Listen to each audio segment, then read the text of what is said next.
Snove, a zatim doživljaje i avanture na putu do Mont Everesta između korica ove knjige smjestio je Radosav Rakonikčević. Kao članu prve ekspedicije koja se 1996. godine drznula da krene u pohod na najviši vrh na svijetu, pisanje ovih redova bilo je novo proživljavanje. Nepodijeljeni su utisci da se radi o jednom štivu, o jednom događaju koji je zapisan i prosto su mi svi rekli, sad kaže, imamo osjećaj ko smo mi tamo bili.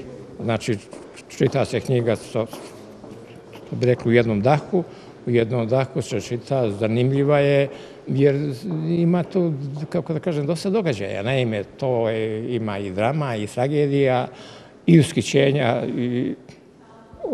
i tuge, svega toga. Znači, sve je tom, znači, otprilike mi smo, knjiga je zapisala ono što se dešavalo nama i što se dešavalo drugima. Drugi su ekspedicije koje su odlučile da dosanjaju san, da dotaknu vrh preko koga ni ptice ne lete. Pokušali su također planinari Javorka 2009. godine, a godinu kasnije tročlana ekipa sada već besmrtnih imena crnogorskog alpinizma Đorđije Vujičić, Drago Vujović i Marko Blečić postavila je crvenu zastavu na 8848 metara.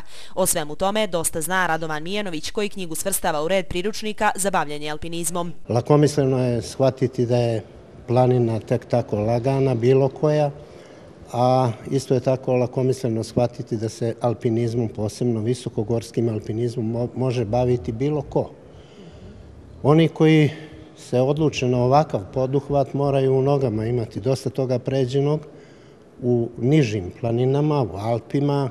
Ovi momci su imali sve to odrađeno, a isto tako planinari su i poseban sklop ličnosti. To su ličnosti koje su sklone individualizmu. Niko od njih neće da bude pomažući član, svi hoće da budu oni koji forsiraju i koji penju u planinu. Zato biti u ekipi znači biti potpuno socijalizovan, shvatiti sve to što planina iziskuje, shvatiti sve to što alpinista sam mora da zna i imati za vođu čovjeka koji je iskusan, imati čovjeka kome ekspedicija vjeruje je mnogo važno, što je u ovoj knjizi najljepše opisano. Ima čak tamo u knjizi dvije pjesme, na primjer. Pjesma jedna od Lavina, jedna druga pjesma o samom Mont Everestu, Gorski car.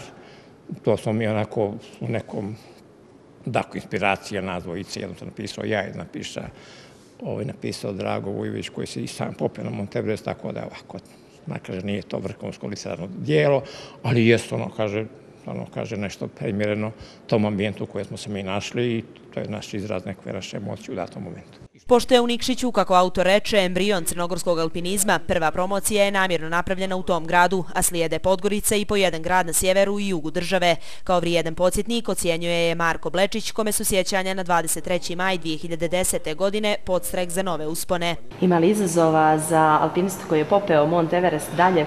Pa izazova ima još, sigurno nećemo stati i nismo stali jer smo posle Everesta bili na najviši vrh Sjeverne Amerike i bili smo na Elbrus, tako da sada smo se okrenuli na rad sa mlađim članovima kluba jer ima njih 30 uzrasta od 17 do 20 godina i na ljeto je planirana ekspedicija na Elbrus, najviši vrh Evrope, Kavkaz, da i oni malo osjete te, da kažemo, malo veće visine, to je 5600 metara, tako da radimo i sa mlađima, a naš projekat ostaje i dalje da važi, to je da osvojimo svaki vrh, najveći vrh svakog kontinenta.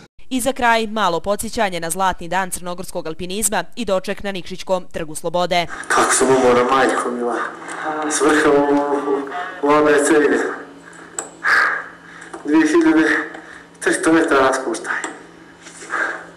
Ali se popeo Everest danas. Ovo će još biti prvi put u istoriji Crne Gore, majke naše.